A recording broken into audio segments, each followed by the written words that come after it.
नमस्कार दोस्तों, आप देख रहे हैं बहुजन दस्तक। आपका हमारे इस आज के प्रोग्राम में बहुत बहुत स्वागत है। दोस्तों, एक ऐसी दुनिया की कल्पना कीजिए जहां सिर्फ महिलाएं ही महिलाएं हों, वहां कोई पुरुष न हो। उनकी अपनी बनाई दुनिया जहां उनकी हुकूमत हो, उनके ही उसूल हो। उस दुनिया में मर्द नाम की कोई चीज़ न हो। क्या ऐसा हो सकता है? सुनने में तो ये बड़ा ही डेंजरस लगता है, लेकिन विज्ञान इस बारे में कुछ और ही इशारा करता है। International journal of molecular sciences के पब्लिश एक स्टडी के मुताबिक जैसे जैसे दुनिया आगे बढ़ रही, उसके साथ ही इंसानों में वाई क्रोमोजोम्स का आकार भी घटता जा रहा। ऐसी ही एक स्टडी नेचर पत्रिका में भी पब्लिश हुई थी। इस स्टडी के बाद वाई क्रोमोजोम की विलुप्ति पर चर्चा ने जोर पकड़ लिया।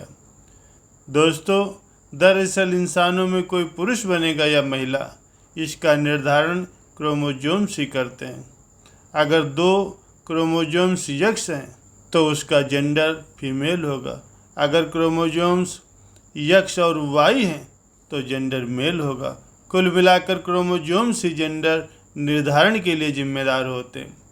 इस स्टडी के आधार पर वैज्ञानिक तो ये मान रहे हैं कि जिस तरह क्रोमोजोम्स का आकार घटता जा रहा, इससे संभावना बन सकती है कि एक दिन ये क्रोमोजोम पूरी तरह से विलुप्त हो जाएगा और इस धरती पर पुरुष पैदा होना ही बंद हो जाएंगे। फिर पुरुषों की आखिरी पीढ़ी के बाद पूरी मानव जाति का ही विनाश हो जाएगा। दोस्तों, आज के इस वीडियो में हम वाई क्रोमोजोम्स से जुड़ी इस स्टडी पर बात करेंगे। साथ ही ये जानेंगे कि वाई क्रोमोजोम्स के विलुप्त होने की आशंका आखिर कब तक है। क्या इंसानों के बचने की कोई उम्मीद भी है? दोस्तों, इंसानों और अन्य स्तनधारी जीवों में बच्चे के लिंग का निर्धारण वाई क्रोमोजोम्स में मौजूद एक जीन करता है। इसलिए इस जीन को पुरुष निर्धारण जीन और वाई क्रोमोजोम्स को पुरुष निर्धारण क्रोमोजोम्स कहा जाता है। लिंग निर्धारण के लिए उत्तरदायी क्रोमोजोम धीरे धीरे बहुत कमज़ोर हो रहा है और यह आशंका जताई जा रही है कि कुछ लाख सालों के बाद ये गायब हो जाएगा। इससे इंसानों की प्रजाति विलुप्त होने का भी खतरा हो गया। दोस्तों, इस इमेज से जानिए इंसानों के लिए क्यों जरूरी है वाई क्रोमोजोम। दरअसल इंसानों में जेंडर यानी लिंग निर्धारण के लिए वाई क्रोमोजोम्स बहुत महत्वपूर्ण है। वाई क्रोमोजोम्स में मौजूद एक जीन ही लिंग का निर्धारण करता है।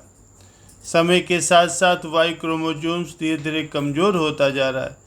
इससे वाई क्रोमोजोम के विलुप्त होने की आशंका भी बढ़ती जा रही है। वाई क्रोमोजोम विलुप्त होने से मनुष्य विलुप्त हो जाएंगे और साथ ही साथ इंसानी प्रजाति भी। इससे पहले दो तरह के चूहों की प्रजातियों में वाई क्रोमोजोम्स बिल्कुल ही विलुप्त हो चुका है। दोस्तों, धरती पर जन्मे सभी जीवों में समय के साथ साथ कुछ बदलाव आते रहते हैं। ये बदलाव उस समय की ज़रूरत के अनुसार होते हैं। इसे इस तरह से समझिए जैसे इंसानों की शुरुआती प्रजाति बंदरों जैसी थी। उसके 4 पैर और 1 पूँछ होती थी। जैसे जैसे समय बीता तो आगे के 2 पैर हाथ बन गए, पूँछ छोटी होकर गायब हो गई। पहले हाथ और पैर के पंजों में सभी उंगलियां बराबर होती थी। समय बीतने के साथ साथ ज़रूरत के अनुसार जिन उंगलियों का इस्तेमाल कम होता था, वे धीरे धीरे छोटी होती चली गई। ये कुछ ऐसे बदलाव हैं जो हमारे शरीर में नज़र आते हैं, जबकि बहुत सारे बदलाव हमारे शरीर के भीतर माइक्रो लेवल पर भी हो रहे हैं। इसमें सबसे एक महत्वपूर्ण बदलाव है जीन का, और हमारे वाई क्रोमोसोम्स में मौजूद कई जीनें खत्म होती जा रही। इससे इनका आकार छोटा होता जा रहा। दोस्तों, international journal of molecular sciences में पब्लिक स्टडी के अनुसार इंसानों और प्लेटिपस के अलग होने के बाद से लगभग 17 करोड़ वर्षों में वाई क्रोमोजोम्स में मौजूद सक्रिय जीन बड़ी संख्या में खत्म हो गए। ये 900 से घट करके सिर्फ 55 ही रह गए। दोस्तों, हम लोगों को घबराने की ज़रूरत नहीं है।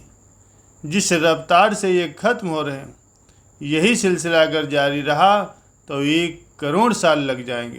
1 करोड़ सालों में वाई क्रोमोजोम्स पूरी तरह से गायब हो जाएगा।